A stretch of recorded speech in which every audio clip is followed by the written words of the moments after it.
Dear students, college education online teaching में आपका स्वागत है। आज का हमारा टॉपिक है तुलनात्मक लोक प्रशासन का अध्ययन क्षेत्र। तो देखिए, तुलनात्मक लोक प्रशासन का जो अध्ययन क्षेत्र है बड़ा ही विश्वव्यापी है। किसी भी देश के आंतरिक प्रशासनिक संगठनों का अंतर्देशीय अध्ययन भी हो सकता है, तो वहीं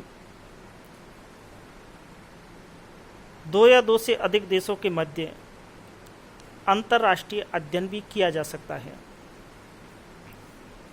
सामान्य रूप से लोक प्रशासन के अध्ययन क्षेत्र को 3 भागों में विभक्त किया जा सकता है। नंबर 1, वृहद स्तरीय अध्ययन। नंबर 2, मध्य स्तरीय अध्ययन। नंबर 3, लघु स्तरीय अध्ययन। तो अब देखिए, वृहद स्तरीय अध्ययन क्या है। वृहद स्तरीय अध्ययन के अंतर्गत 2 या 2 से अधिक देशों के जो प्रशासकीय ढांचा है या जो प्रशासनिक व्यवस्था है, इसका तुलनात्मक अध्ययन किया जाता है। जैसे फ्रांस और संयुक्त राज्य अमेरिका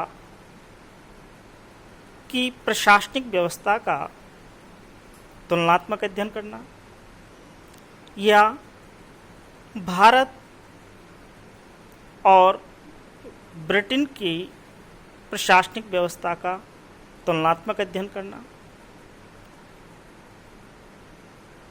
वृहद स्तरीय अध्ययन के अंतर्गत जब अध्ययन किया जाता है तो संबंधित देशों के सामाजिक, भौगोलिक, आर्थिक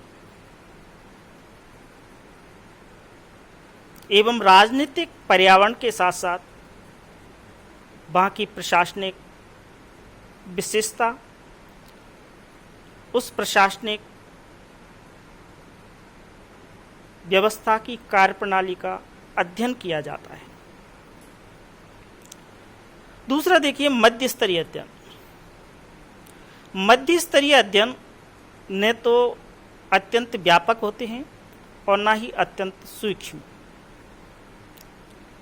इन अध्ययनों के अंतर्गत किसी देश के प्रशासनिक तंत्र के किसी एक अंग की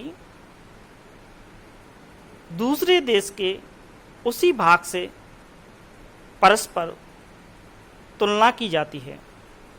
जैसे भारत की नौकरशाही की फ्रांस की नौकरशाही से तुलना करना, या भारत के स्थानीय प्रशासन की फ्रांस के स्थानीय प्रशासन से तुलना करना। तीसरा है लघु स्तरीय अध्ययन। वर्तमान समय में वृहद स्तरीय अध्ययन के स्थान पर आज किसी एक इकाई की एक समस्या का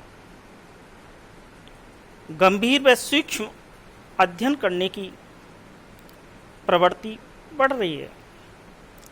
लघु स्तरीय अध्ययन के अंतर्गत किसी एक इकाई की किसी विशिष्ट समस्या का सूक्ष्म अध्ययन किया जाता है।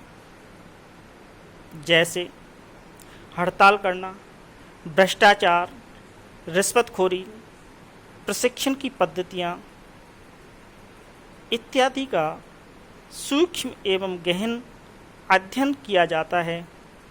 इस प्रकार से हम देखते हैं कि तुलनात्मक लोक प्रशासन का अध्ययन क्षेत्र प्रमुखतः 3 भागों में विभाजित किया जाता है।